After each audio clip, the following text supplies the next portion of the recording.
In 1990, the coastal calm of San Diego was shattered by a series of brutal murders. They were all being killed with knives. They were all being displayed on their backs. A killer who shadowed his prey with systematic stealth. He's just lying in wait, targeting these women, you know, whether it's in the health club, whether it's in the pool.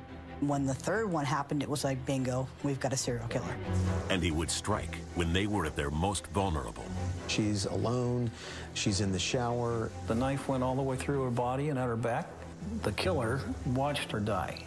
The most terrifying moments in the history of cinema is the shower scene in the movie Psycho. But who was behind these twisted attacks? And was he born to kill? He's controlled by the devil as far as I'm concerned, and he's going to burn in hell.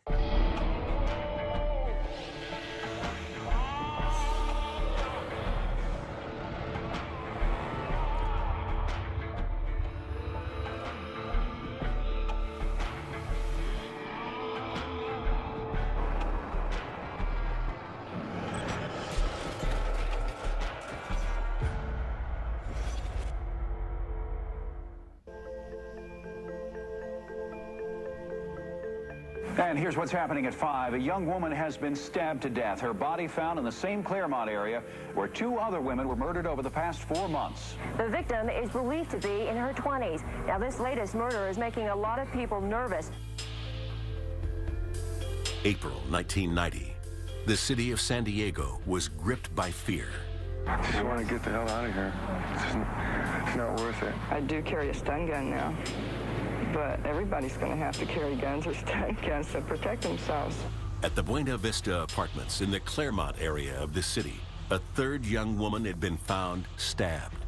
It's too much. This has happened too many times. The young woman who had been attacked was 18-year-old Holly Ann Tarr. She was a graduating senior from a high school in Michigan. Very sweet girl. Involved in music with her school, and a very, very good student. Along with her friend Tammy, Holly had come to San Diego to visit her brother before starting college. It's so exciting to think, you know, you're going to college next year. You know, I want to try Broadway. That's one of my main goals, and I want to try TV. Movies really interest me too. She was a high school student that was in the San Diego area visiting her brother over her spring break. Holly and her friend had been at the pool.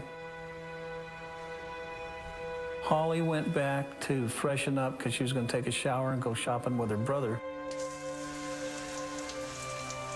And her friend said, well, I'll come back after you do, and just leave the door open. This was theirs right up here. When Tammy went in to take her shower, the door was locked. She heard a scream. She got the maintenance guy to come to the door. They were able to break open the door, and the offender was in the apartment with Holly Tarr at the time. So then here comes this guy with a knife running at me. And I backed up and fell down, and he come running out. I tried to kick him down the stairs and he ran down. I don't think I even touched him. I was scared. And so he came flying out of the apartment and ran down this way. It was the first time anyone had laid eyes on the brutal murderer who, for the last 4 months, had been terrorizing the area. Tammy said he was definitely a black guy. And then we later interviewed more people that saw him running and said definitely a black guy. Not only had witnesses caught a glimpse of the murderer, he left crucial evidence as he ran from the apartment. We found the T-shirt in these bushes right here. The knife was found over here, and this was all mud, and the footwear impression was found here that we lifted.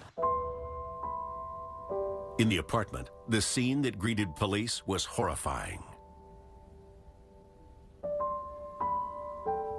Holly suffered one wound to the chest. The knife went all the way through her body and at her back. The killer watched her die. and he dripped blood on her crotch. And the body was posed. She was found naked, lying on her back with her arms and legs spread in a star formation. And Holly wasn't the first to be victimized by such a brutal attack. 3 homicides had occurred, all in the same apartment complex, all at relatively the same time, between 10 in the morning till 2 in the afternoon. They were all being killed with knives. They were all being displayed on their backs. You could almost put a map over each one, and each one was posed the same way. Holly's murder brought the total of victims to 3. For residents and investigators alike, there was no longer any doubt that a serial killer was stalking the neighborhood. They kind of started putting it together because of his signature, because of what he did with the knife and the blood and the stuff. And then when the third one happened, it was like, bingo, we've got a serial killer. Everybody was real worried. Locking doors, keeping their eyes out, being more aware of what was going on. Everybody was up in arms after that. A lot of fear, a lot of hysteria. Not only the print media in San Diego were covering it aggressively, but the TV stations were all over it. I mean, they were all over the Buena Vista Gardens apartment complex, interviewing all of these women. And there was just this growing sense of paranoia and outrage about the whole thing. As police struggled to contain the situation, they would soon learn that the savage murders were anything but opportunistic. The killer was stalking his prey and striking when there was no escape.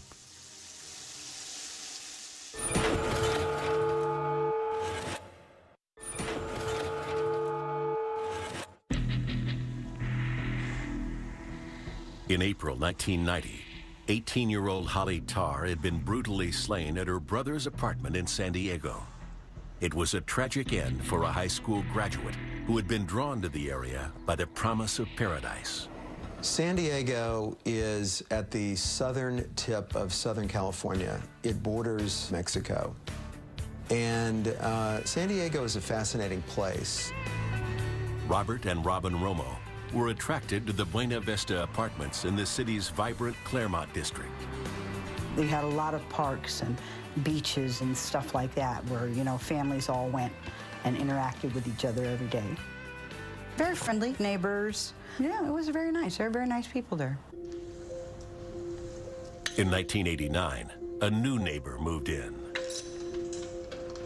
Cleophas Prince Jr. had relocated to San Diego from Alabama. He was just quiet, real mellow guy. I mean, I was comfortable with him. I let him in the house. He was a friend of Tony's, their roommate, and he would come over and they would go work out. You could tell that working out was his life. I mean, he did, when you touched on that subject, he came alive.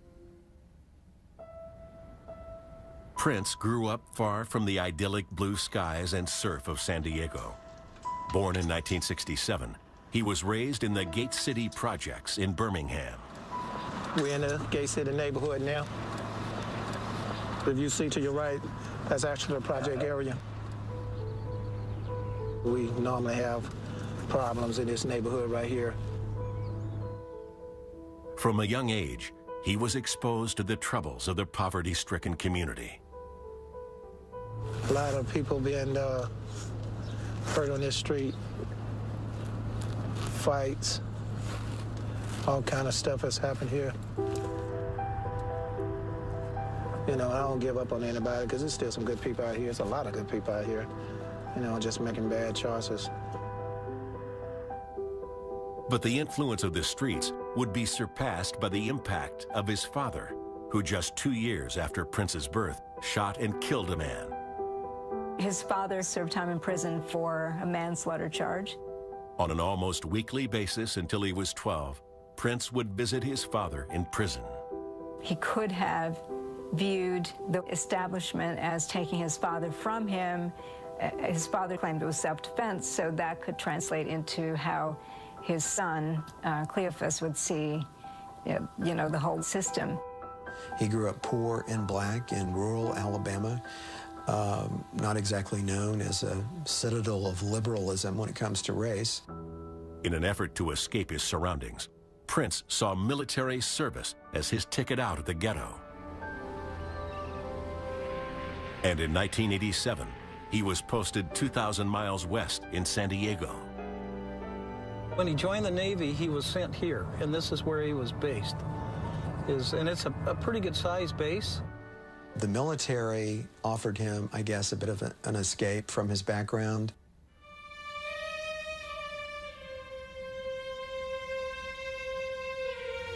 Three years later, the terror that gripped Claremont's condominiums began with an attack on 20-year-old student Tiffany Page Schultz. She was a college student trying to work her way through college. She lived in the Canyon Ridge complex, if I recall, which was across from Buena Vista Gardens. All the lighter colored ones over here, this is Canyon Ridge. A manager said that a gentleman had approached her at one point and asked for a coat hanger. He said that he had locked himself out of his car and he needed a coat hanger to get back in. But she was puzzled by the fact that he didn't head toward his car. He actually headed toward the apartment complex. Tiffany had been sunbathing on the balcony of her apartment complex. She was brutally attacked, I think drug inside, fear, and she put up one hell of a fight to try and get away, and unfortunately she didn't make it. She had multiple stab wounds all over her body. Some of them were defensive wounds, but she had a cluster of stab wounds in her chest. It's unusual to have that many stab wounds. I think she had well over 50 stab wounds. The unprecedented murder shook the community. And with such a brutal attack on their hands, investigators were baffled by the lack of evidence at the crime scene. Guys were doing interviews, neighborhood canvassing, and that kind of stuff, but nothing really popped out at anybody at that point. The case was being worked, but really no leads. You're always in the back of your mind thinking, God, I hope we don't have another one. But just 4 weeks later, police were called back to the Claremont district and to the Buena Vista apartment of 21-year-old student Janine Weinhold. Janine had dropped off her roommate at work. She was a very bright young woman, very idealistic, very committed to helping others, came from a wonderful family, just one of these incredibly giving, kind, sweet human beings. She was doing her laundry and doing things around her apartment, around the complex, and then she was going to go and pick up the roommate, and she never did show up. Janine's roommate called police. I was with my homicide team. We were at headquarters, and we got the call. When we did get notified, you're thinking, well, number one, what are we going to have? You know, what are we going to do? Janine's apartment is the one on the top, where the vents are. That was a living room. So you went up the stairs, go into the apartment, and you're looking around. As you walk in, there was a laundry basket that still had damp clothes in it, and we think that she was carrying the laundry basket up, probably braced it on a knee or something and opened the door, and he followed her in. She was found in this bedroom right here. She'd been stabbed, sexually assaulted, and posed. Like Tiffany Schultz before her, Janine had the same vicious circular stabbing pattern to her left breast and had been arranged with arms and legs splayed. What was shocking about that particular crime is how many times she was stabbed.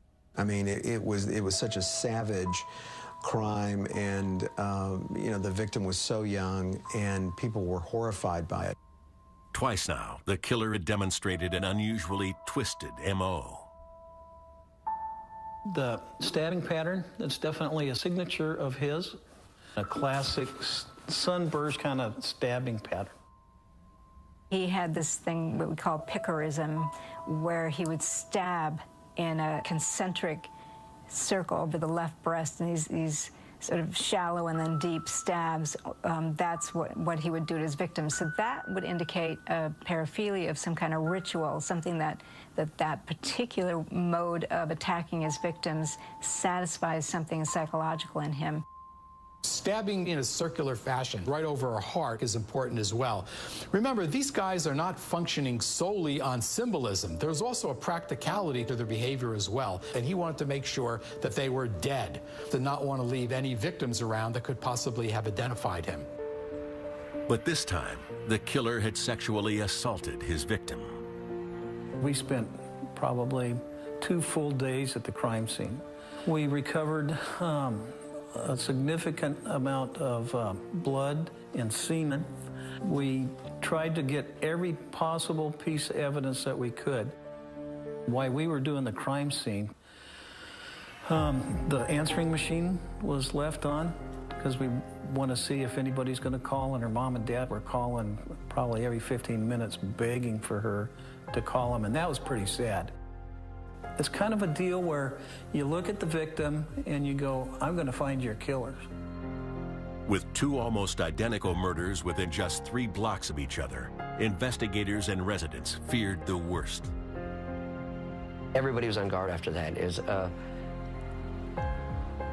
It just wasn't expected. Not where we lived in that part of Claremont. That just didn't happen. I mean, it wasn't a place where you had to lock your doors. And the first time that I heard about the murders, my doors were locked and my windows were kept closed. At that point, the police are essentially labeling the crime possible serial killing. Then the whole city is in shock. You know, you're thinking it in the back of your mind, okay, I think we have one guy that's doing this. But you still have to keep an open mind. It could be 2 guys or whatever.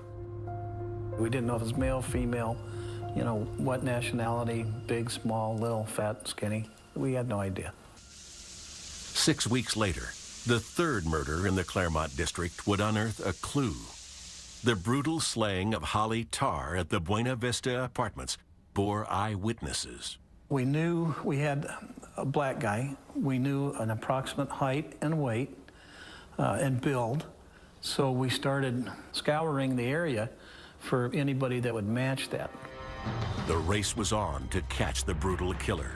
But investigators were unaware that the predator not only stalked the residents of Claremont, he also lived among them.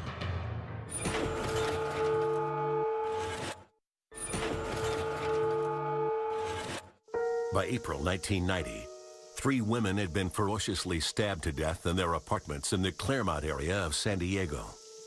With nothing but a vague description to go on, investigators turned to the FBI's Behavioral Science Unit for a profile of their elusive killer. I was contacted and asked if I would be able to take a look at those cases to see if I thought they might be related. With 3 nearly identical murders, profilers had all the information they needed. We determined that it was the same offender. They were all being killed with knives.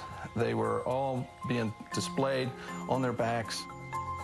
So the concern that I had at that point was that we did in fact have a serial killer at work that's taking and he's stabbing these women in the center of the chest multiple times. The depth of these wounds are like as much as 6 inches deep.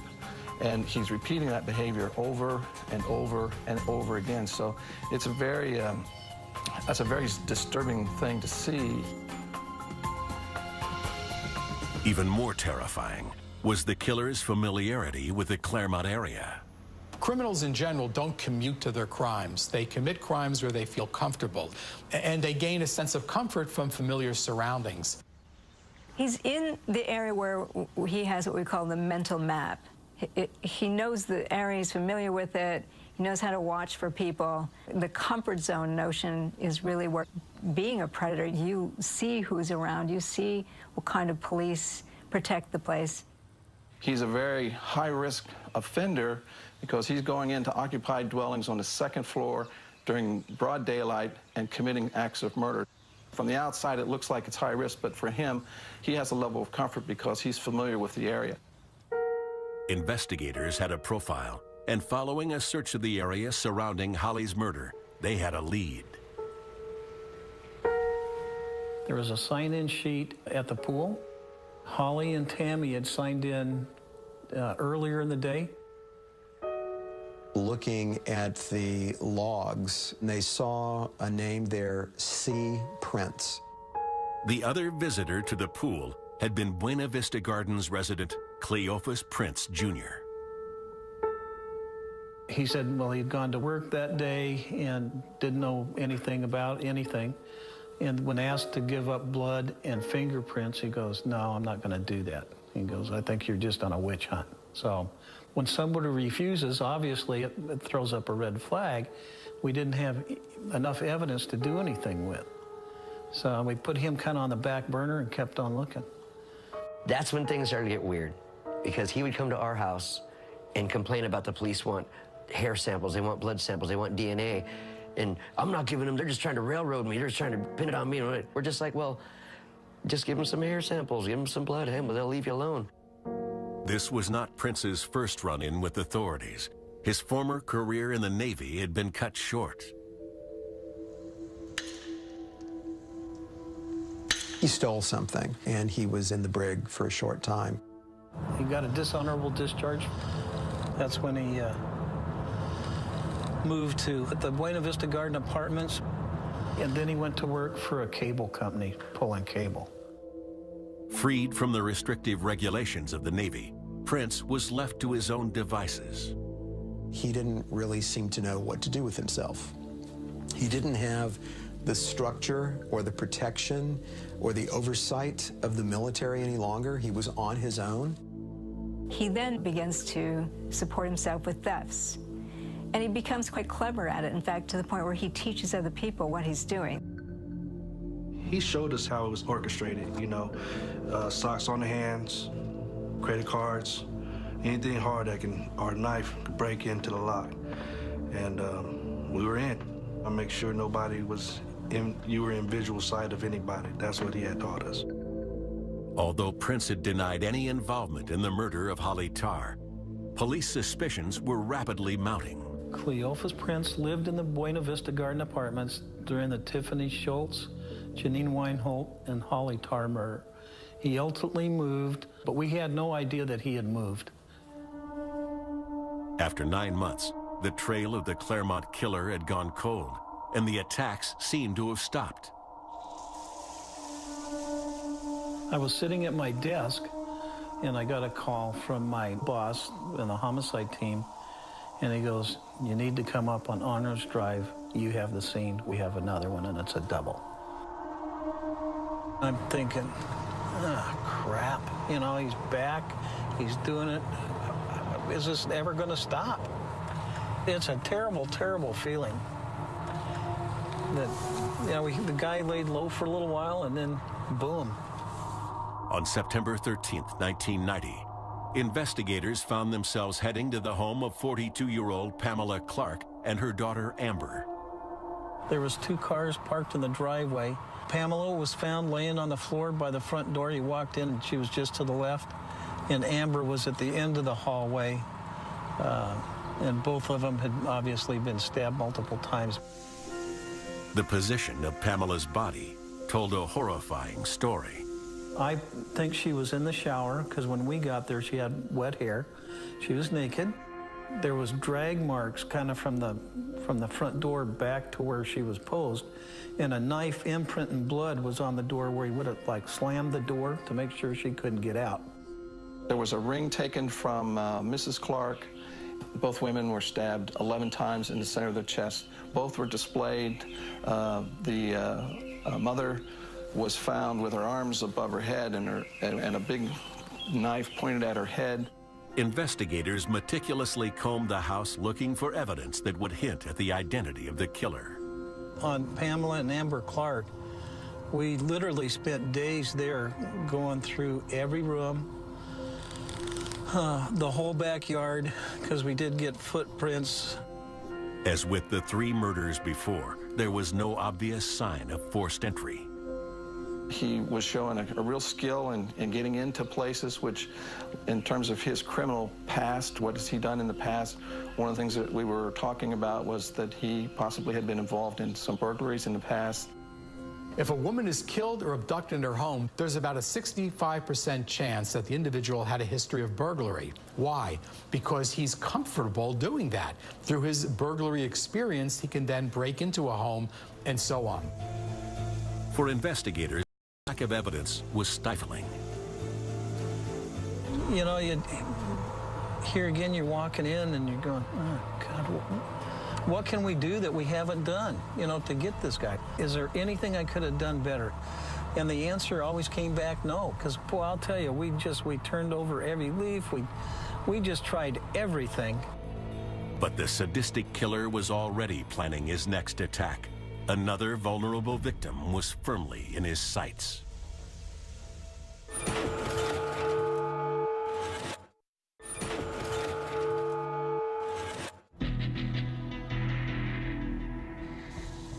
By September 1990, San Diego police were stymied by an enigmatic killer who had violently attacked 5 women in their homes. While witnesses reported an African-American man fleeing the scene of his 3rd victim, the suspect remained at large. But 5 months later, there'd be an encounter that would change the face of the investigation. This is where my neighbor had lived. When I'd come home from the gym, he actually was sitting there on his porch reading his paper. This was actually my apartment at the time. Geraldine and her fiancé lived 15 miles from Claremont. Aware of the murders but far from the epicenter, they felt no cause for concern. I wasn't real in tune with what was going on. I really didn't think that would ever apply to me. My husband and I were getting married, and so I think I was pretty much distracted, you know, with preparing for that. Geraldine had spent the morning at the gym and had returned home with a day of wedding planning ahead. I got home, got undressed, and turned on the shower. You know, I heard something out the front. It was just kind of a little bit of a rattling noise. And I looked through the peephole. I saw this black man who was very aggressively working my lock. And I mean, so much so, I felt certain he was getting in. I didn't even know if I had a second. I really didn't even know if I had that. So I quickly threw on some sweat clothes that, you know, were in my bedroom. And I ran out the back sliding glass door. After escaping the apartment, Geraldine ran to get her neighbor. What happened was, so my neighbor actually, when I came around and he came out, then we went down here. We're like standing about here. A lot of fear running through me at that point in time. They confronted the man who was still working the lock, but with only one way out, he had nowhere to run. He was pretty muscular. He wasn't real tall, though, but he was definitely very strong. He came out, and my neighbor and I were just standing right here, so he literally just walked by the front of us. I thought that he may tackle us, you know, as he's coming by. I mean, I really didn't know what he was capable of doing at that point in time. He didn't stop. Once past Geraldine, he ran to his car, making a swift exit. That's when we heard his car and seen him actually drive away. He has a really loud muffler, and my neighbor says, I think that's the Claremont killer that they've been talking about on the news. Call 911. It was the first time anyone had confronted the Claremont killer. But with only a description and a city of millions, investigators were powerless. But the following day, there was a remarkable development. So I got up and I had to go to work that morning. And my office area sat right by the window, right by the parking lot. And all of a sudden, I hear the noise. It was almost as if somebody could have shot off a gun. It was that alarming to me because the connection was a dead match. I mean, I knew, you know, that was him. So I look up, and he's right there in front of me, dropping off the receptionist at work. In a bizarre twist of fate, the office receptionist had been driven to work by the man who had attempted to break into Geraldine's apartment. I couldn't believe that this was happening. So I quickly pick up the card for the detective. And I'm like, he's here. He's here, you need to come and get him, he's here. So I wait for the detective to come, and all of a sudden, he drives away. With a clear description of the intruder and his car, The information was dispatched to officers around the city, and the hunt was on. Heads-up policeman saw this car parked at the fitness center, stopped it, ultimately got him out of the car, and found knives and gloves and stuff in the car, and arrested him for attempt burglary of Gerald Lynn's house. The man arrested at the fitness center was 24-year-old fitness fanatic Cleophas Prince Jr. But without enough evidence at that time to hold him, Prince posted bail and fled to Birmingham. At this point, Prince had left San Diego and went to Alabama to be with his parents. Certain that the Claremont killer had just been freed from custody, investigators focused on those closest to Prince. They all started to recall disturbing elements of his character. He said that, you know, what's exciting is to take a girl and take her in a bathtub, tie her up, have sex with her, and then just leave her there. And we were like blown away that he had said something like that. When he left, we were like, what the hell was that about? We don't know why he would bring it, because none of the conversation had anything to do with it. It just kind of came out. He told one of his friends that he's dating this mother and this daughter, and that, you know, that somebody matching that description ends up as victims in a serial killing. News of Prince's arrest began to ripple throughout the Claremont area. My brother said, you married the Claremont killer? Cleophas is the one that was killing him. I'm like, what? I'm like, what? Cleophas was killing him? Nah, man, I don't believe that. He downtown right now. But investigators were focused on more than the alarming stories that were beginning to surface. You're going over and over and over stuff, and you're almost reinvestigating every murder. We served several search warrants. That's when we recovered Holly Tarr's ring from Cleophas's girlfriend's apartment. While in custody, Prince had been forced to provide a blood sample. From there, the inevitable trail of evidence began to take shape. They linked the semen from the sexual assault on Janine Weinhold and the blood sample that he had given after his arrest in the parking lot of the Miramar fitness facility. Bingo, they knew they had their guy at that point. You had articles of jewelry being recovered. You have witness statements. You have a lot of information the evidence that's tying Prince to these different crime scenes. Authorities didn't have to wait long to bring charges against Prince. Arrested back home in Alabama for petty theft, he was extradited to San Diego. When he was arrested, he had no real emotions about it. Wasn't disturbed, wasn't flustered, wasn't emotional, wasn't remorseful. So these are some of the behaviors that indicate he probably was psychopathic. But as they prepared for trial, investigators would discover yet another horrifying piece of the puzzle.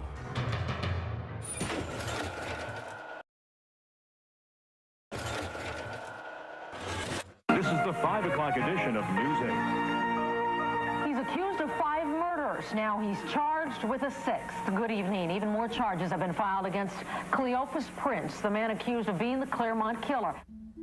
In 1991, Prince had been arrested in Alabama. As prosecutors prepared for trial, FBI profilers spotted Prince's signature pattern of assault in a cold case from May 1990, just 4 weeks after the murder of Holly Tarr.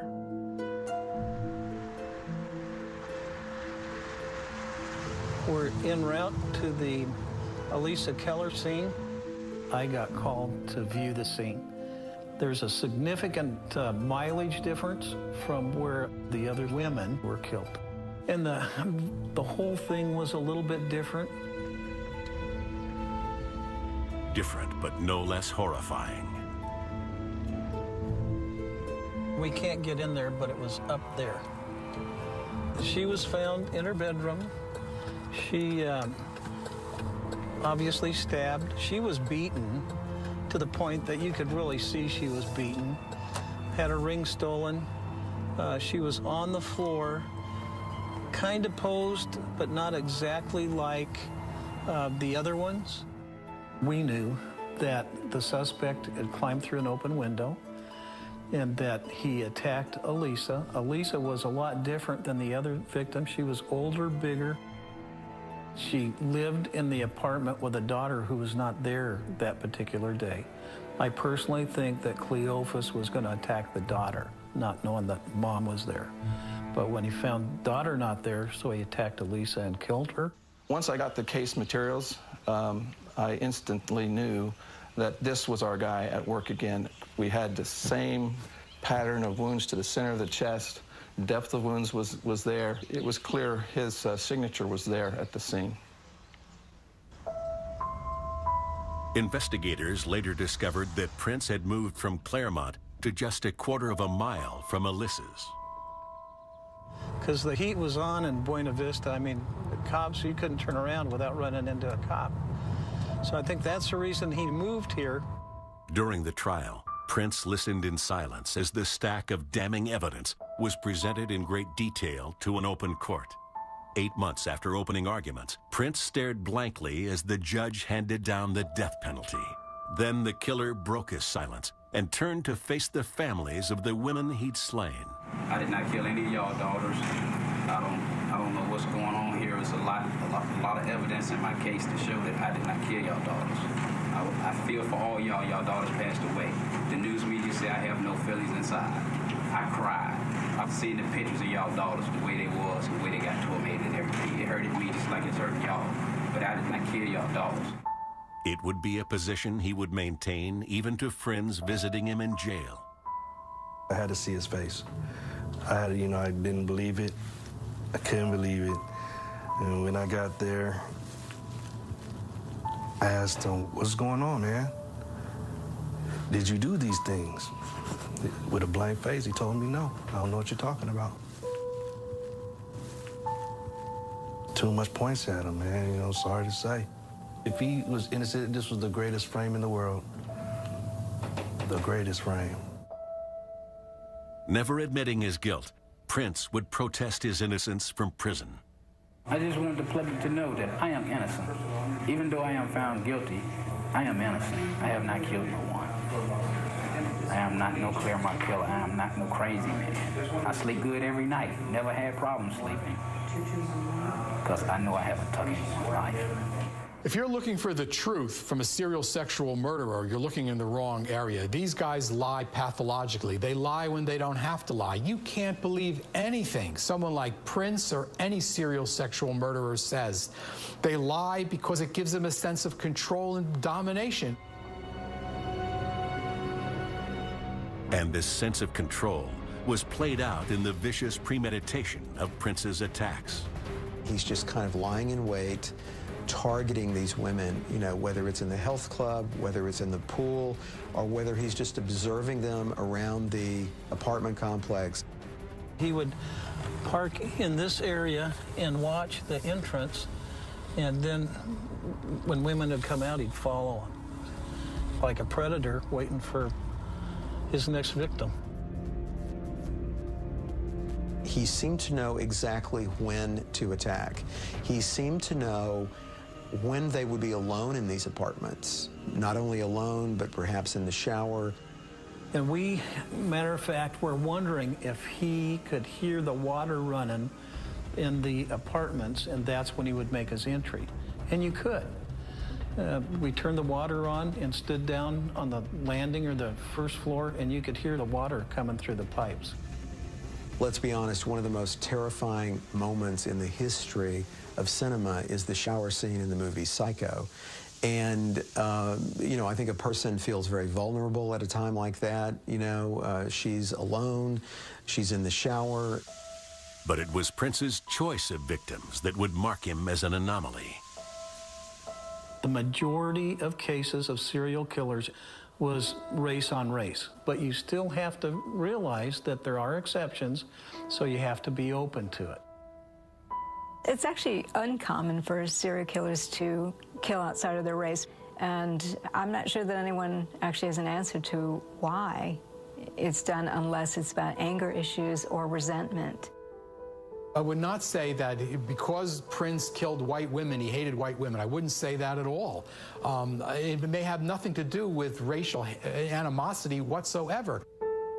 What then drove Prince to commit these hideous acts? It certainly could be simply a matter of resentment. He sees these women who have more than him. He might feel vulnerable and insecure and powerless, and you want to go after the people he thinks already victimized him. In these sorts of cases, the multiple stab wounds, the body posing, those are all sexual equivalents. The violence is a discharge of their sexuality. I think it was just a pure rage, sexual rage kind of thing that he was been probably thinking about, and that he acted out on those feelings, and unfortunately took them out on our victims. But I'm no shrink either. All I am is a cop. But were these motivations forged in his upbringing, or was Cleophas Prince Jr. a born killer? How does one become a serial killer? What kind of influences are there that make you go that direction? It's a question that many experts wrestle with, and certainly, you know, the genetics might play a role, the environment might play a role. There's just so many things that could go in play here, and it's a very challenging question and a very difficult one to answer. He led a fairly normal life. He blended in completely with everybody else. He had a long-time committed girlfriend. He was articulate. He presented himself very well. He was friendly and outgoing. And there was no way any type of red flag was raised. He seemed completely normal. There seems to be nothing in his life that would motivate the murders in particular. So he comes close to being somebody who developed into a killer, not from environmental things or abuse or head injuries, but just because he wanted to. So yes, he would be a born killer. Prince continues to live out his days on death row in San Quentin, but the effects of his crimes remain in the lives of those left behind. He got excited killing people. He enjoyed that. And that's a very sick person that does something like that. For him, it was a thrill to do what he did.